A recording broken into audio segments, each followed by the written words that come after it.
Hey guys, and welcome back to my channel. Today I'm going to show you some easy ways that you can fill up those empty notebooks that you have lying around, because I feel like everyone has a whole bunch of empty notebooks that you bought because they were pretty and then you just didn't use them. If I'm right, then keep on watching for some ideas for how to fill those up. The first one is for keeping track of your goals. I like to make it like a little vision board with a page for each goal. This one, for example, is traveling, so I'll put down a list of places that I want to go, things I want to see, and it's a fun way to visualize my goals for the year.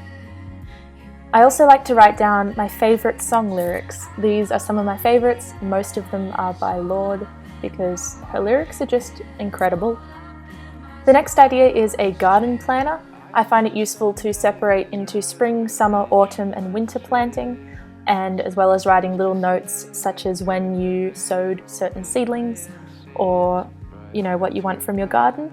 And you can print out and paste in photos and little sketches of what you want in your garden.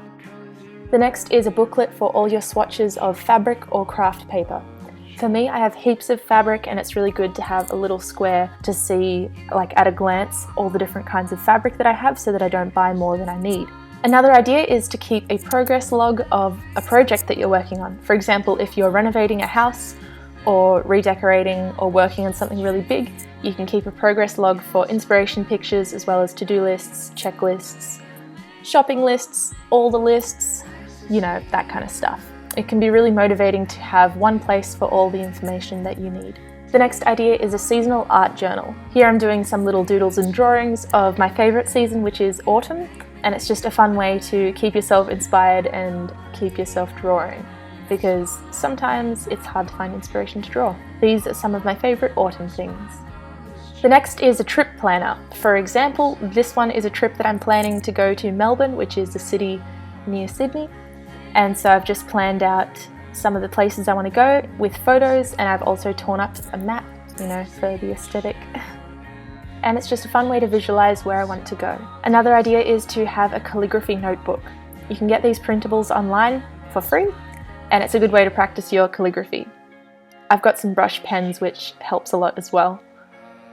Another idea is a little notebook called a brain dump, and anytime you think of something, you just whip out that notebook and write it down until you have time to sort it out.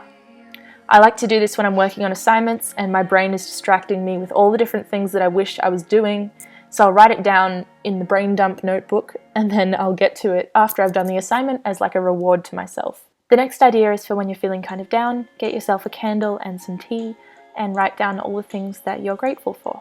This doesn't have to be a written list, you can also do little drawings. The next idea is to keep a language journal. I'm trying to learn Spanish. I'm pretty basic level at the moment, but having a little journal to write down my notes and my learning is really motivating for me. The next idea is for planning photo shoots. If you want to do a photo shoot or some filming for Instagram or YouTube or whatever, you can make a list of the props, the camera, lenses, lighting, all these little details, and then take it with you to the shoot. It's a great way to sort of plan and organize your thoughts and keep yourself directed and on task when it comes to the day. The next idea is an exercise log.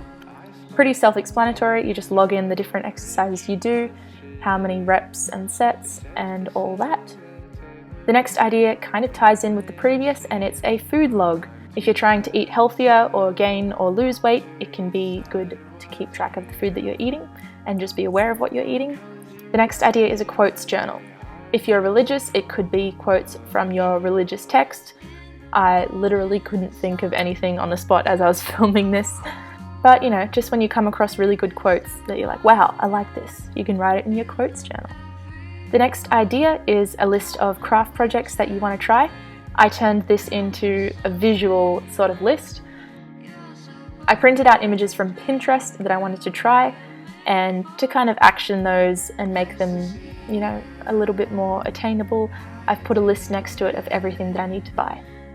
Next is a shopping list for specialty stores that you might only visit once every couple of months and you don't want to forget anything. Another great thing to put in a notebook is a savings goal. You can colour in the little boxes as you advance with your savings and keep an idea of what you want to buy. You can draw or paste in little pictures of what it is as well to keep you on track. You can also make a list of gifts to get people. This is really good for when it comes around to Christmas or birthdays and you need to get gifts for people. And if you've thought of something earlier in the year, you can write it down so that you don't forget. I find this really helps around Christmas time. The next idea is a monthly review sketching page, where I'll just do little notes and little drawings of all the great things that happened in that month.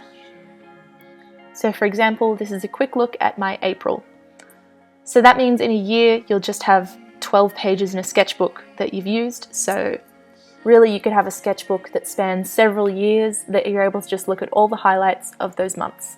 The next idea is a visual recipe book. This can be a really great gift for people, especially newlyweds, where you can write in your favourite recipes and stuff. For example, this is a really simple pancake recipe, but I've added some little drawings to make it a little bit more appealing.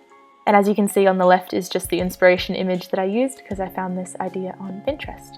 And that's all the ideas for now. I hope you guys liked this video. If you did, make sure to give it a thumbs up and subscribe if you want to see more stuff like this. I make DIY videos every week, and in between, when I have time, I make sort of lifestyle content like this as well. I appreciate you guys so much. I hope you have a great week, and I'll see you next time.